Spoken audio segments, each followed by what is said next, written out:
Oh my goodness. Everything is secluded, the air's off, all your vents are sealed, so you're not dispersing dust throughout your whole house. And touch up everything as I sand. When I sand, I'm looking for hollow stuff. See, I sanded this here, and that was hollow. So if it's hollow, you can't really sand out hollow. You have to coat it. That's a little guy. It's just a little scratch, it's not bad. There you go. If I see it right away, I'll touch it up. So hopefully by the time I get to hand sanding, it's dry. And when you pull sand, you don't want to burn the drywall. If you burn the drywall, you know, when you go to paint it, you'll see the burn mark. So the best way to get rid of that is maybe get like a wet rag and maybe try to wipe the burnness off. So you want to sand the mud and lightly sand the drywall. For hand sanding, if you look at this, I used to get 120 from 3M. Get a little piece, yay big. Normally, I would never get these sponges, but he wanted to get all the material. So at Menards, this, 150 and 220. Usually I use like a kind of coarse, but I knock it down. But 150 is gonna be, I don't know. Yeah, it's pretty smooth. Yeah, it's this side. So I'll be sanding with this side, actually both corners. Bend it, because I'll be using it a lot that way. Point, hit these ends. So a lot of my sanding will be done with this. Got to get a light in there so I can see. I slick my corners off and I go in there, but if you see, what I'll do is I'll hit the ridge. That's what you're most likely to see. The ridge, I already touched up whatever I needed to. And then I'll stick it in the corner. Little square knife. I got a good 6 knife, but 6 knives aren't as good as a little 1-inch knife. And a dust brush. Now what the dust brush does is it gets any dust that might be collecting in a little hole. But if you look at that corner now,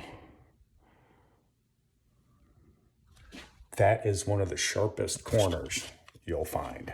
And when I get to my upper corner, after I dust it all off, I'll go with my little 1-inch knife and I'll clean it all out.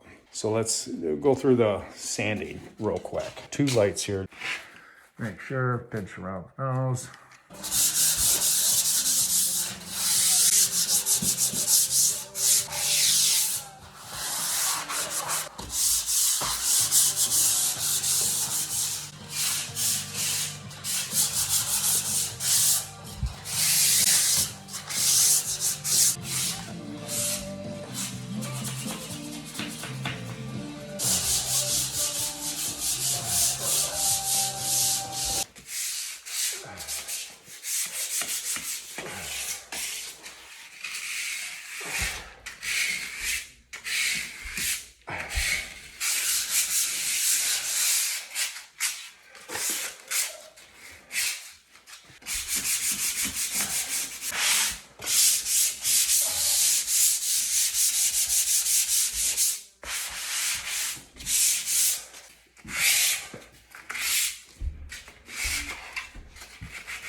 So if you look at this corner, it's all nice and sharp, but look, right there.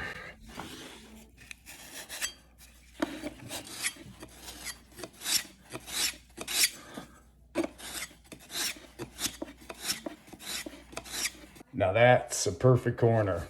That corner is dusted off. I dusted it off because you can't see if there's some touch up there. That's why if you dust it off when you're right there, make sure it's all nice and slick and perfect.